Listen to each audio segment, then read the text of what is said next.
Bob Chick Maki. Bob, otherwise known by his nickname Chick, has one brother, and his parents were Toivo and Lempi Hill Maki. He graduated high school in 1949 and then from Ely Junior College and UMD. After serving in the military, Bob returned to Ely with his wife, Joyce Coco, and raised their family of 4 children. He worked in mining engineering for his career at Reserve Mining. So, Bob, what year did you graduate? From high school? 1949. And you lived in Winton, right? Correct. So what schools did you go to? Well, the Winton School, actually in Winton at that time when I went to school, there was two schools, two rooms that taught 3 grades each. So I went to first, second, and third at Winton, taught by one teacher, Miss Martella. And by the time he got to third grade, he was pretty smart because he already heard it for 2 years. And the second teacher taught the fourth, fifth, and sixth. And so when we were taught in the first grade, the teacher would say second grade now, and so the first grade would either go off in a corner someplace, or also a different room because that big building, because there's more room than kids at that time. And so they would take some of the smarter fifth and sixth graders, and Violet Anderson was one of them, show us the flashcards, that type of thing. And between, 1940, the Winton School closed, and kind of funny, my mother was so incensed, it kind of seems to be a typical reaction for parents when a school closes, and she was really kind of, I'm not going to send Bobby to Ely anymore, that type of thing. I kind of worried it was all done with school. But anyways, the Winton School, they had, I think, about 24 kids in the first 3 grades and a light number in the second. And the teachers were brought to the school by Buicks back and forth. They didn't live in Winton at all. And they had real nice school grounds there too, just like a park, and there's teeter-totters and the whole schmear, And well, anyways, at that time, the Ely school districts was starting to consolidate. So it includes the Winton School. We met a whole bunch of kids differently than we normally did when we went to school. So we entered as a fourth grade there, and all kinds of strange people were there. And so we went through that system. And then we entered junior high, and so forth and so on. And one thing that struck me there is there was no men teachers at all in grade school or junior high, at least when I was there. And jumping ahead a little bit, even in senior high, there was very, very few men. They were the shop class teachers, of course. We had Lauren Lynn, who was biology, and one other that taught political science, but all the rest were women and all that type of thing. But anyways, went through junior high, and one thing I noticed there when we got how immaculate the girls were. I mean, it was just like a park. They had the school district had money. That was not an object. And it had raised gardens and grass and shrubbery, all the buildings, every one of them. And they had, I think, a cool guys. That's all they did all day. That was their job. So, that was interesting. And there was the 4 buildings. There was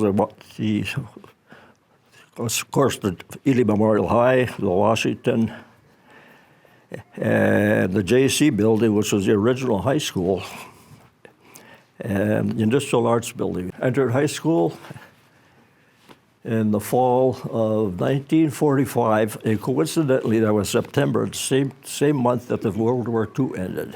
So kind of an upbeat situation going on there, everybody happy. And one thing I noticed about freshman year going up there was just like a different world altogether, because you're kind of looking at the seniors and that. They all seem to be a bigger life up there.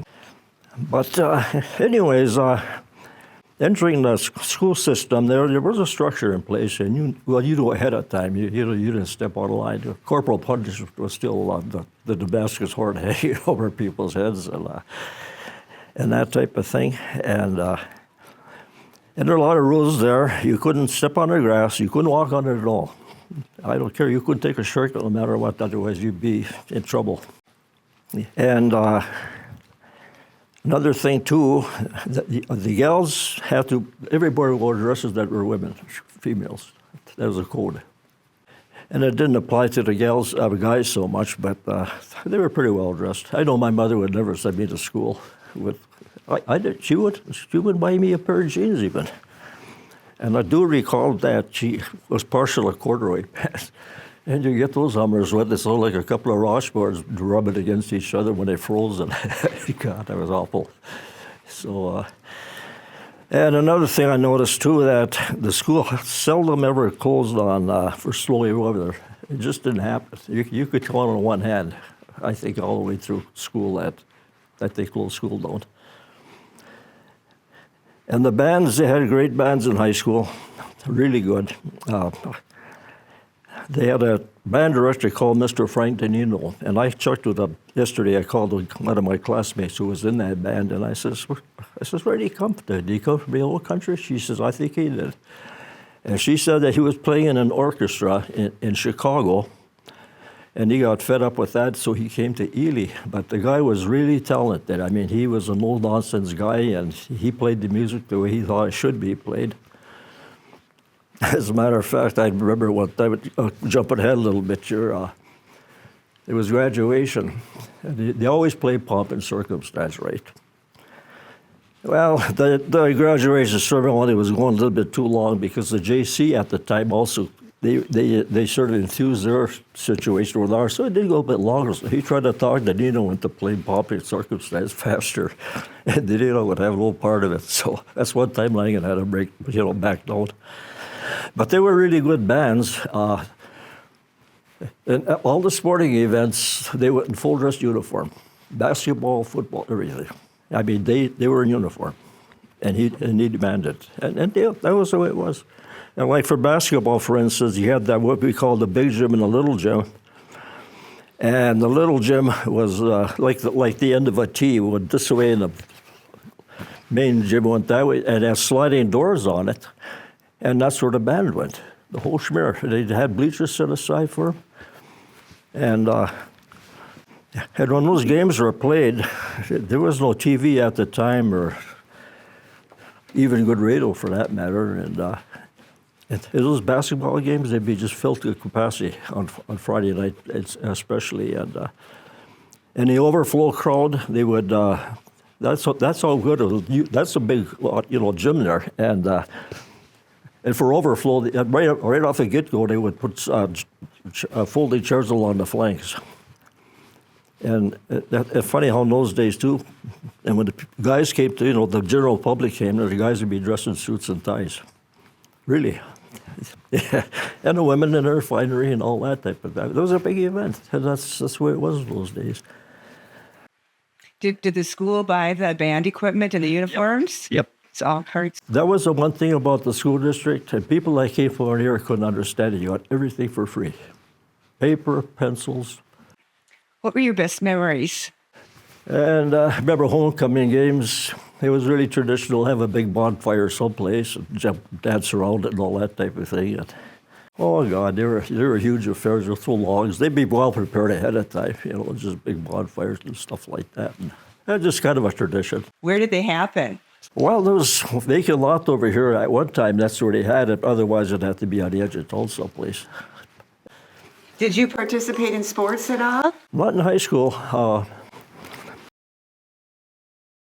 When I got done with graduation in 1949, I went to junior college. When the high school was done in 24, the JC was there at the old high school there.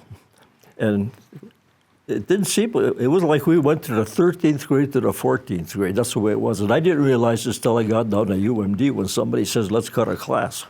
I said, what are you talking about?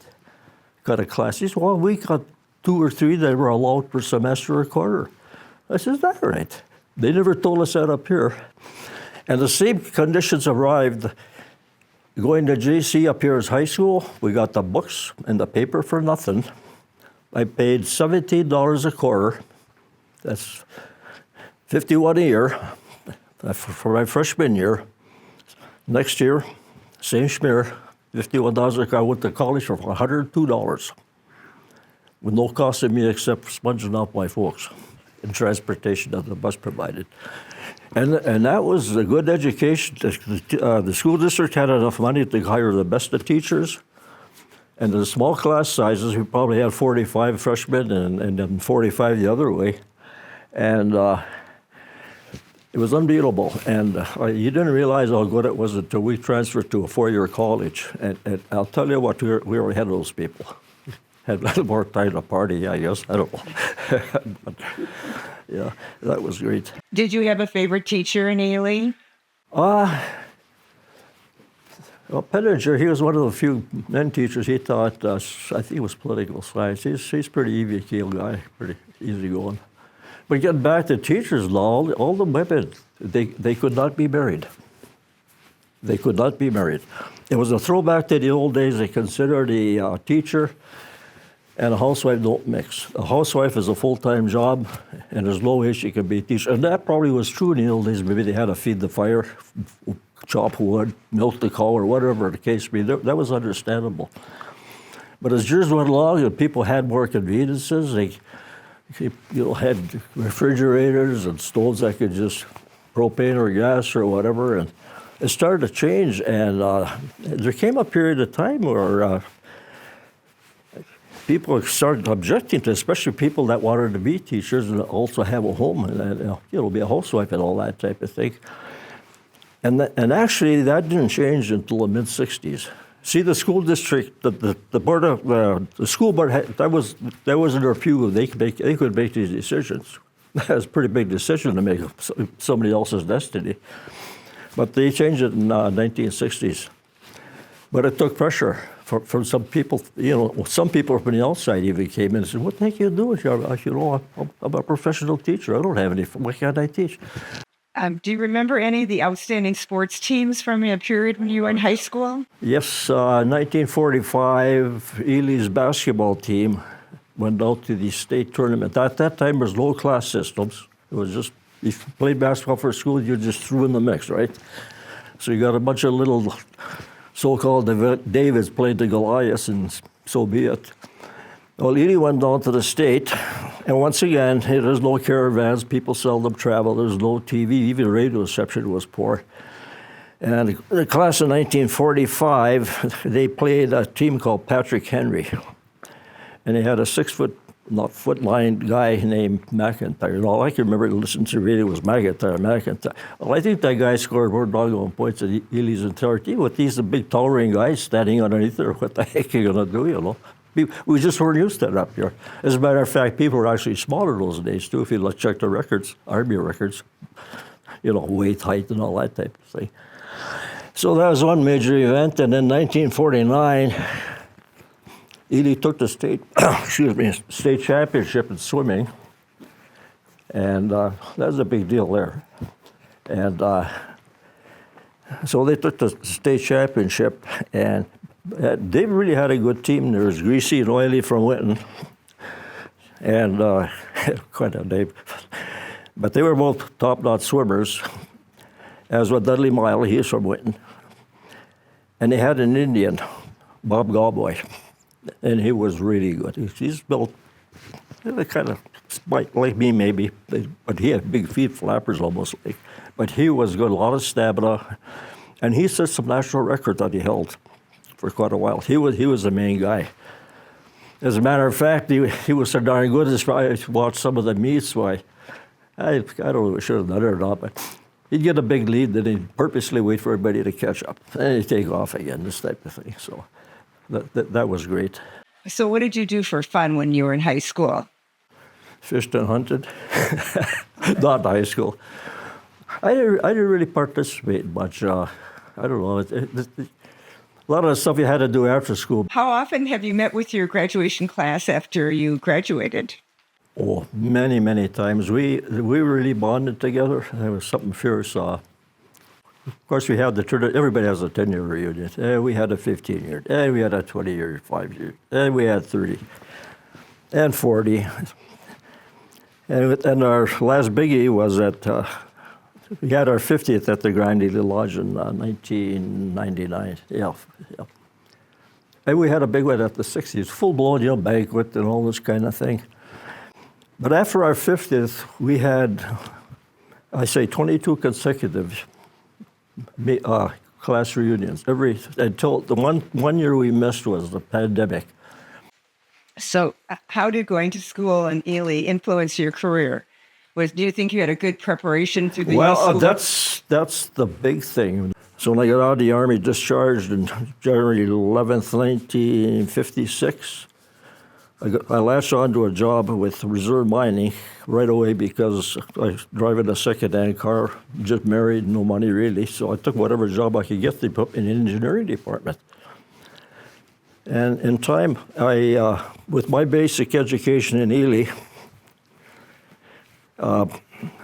and I started right at the bottom, of course. I didn't have a mining engineering degree at that time, so I started off as a rodman type of thing. But when I was up there, I could see I could do this stuff. A lot of stuff they were doing, I could do. And one of the fellas I was working with, he was from Michigan Tech. He's a mining engineer from Tech, and we were together for a while doing whatever we were doing. And I told him, I said, this. So he gave me his textbook from Michigan Tech, and I studied that thing. And whatever I needed to know, I could get out of there, and it was all based on what I had in high school and JC. So in time, they called me a mining engineer. I was not a graduate, but I was able to do the work based on our education here. And that's what I wound up doing, making a pretty good living, and I was able to live in the area. And what was your degree in? Because you did get a degree. I got a degree in business and economics. That's what I came out at UMD with. It was a catch-all. I didn't know what else to do.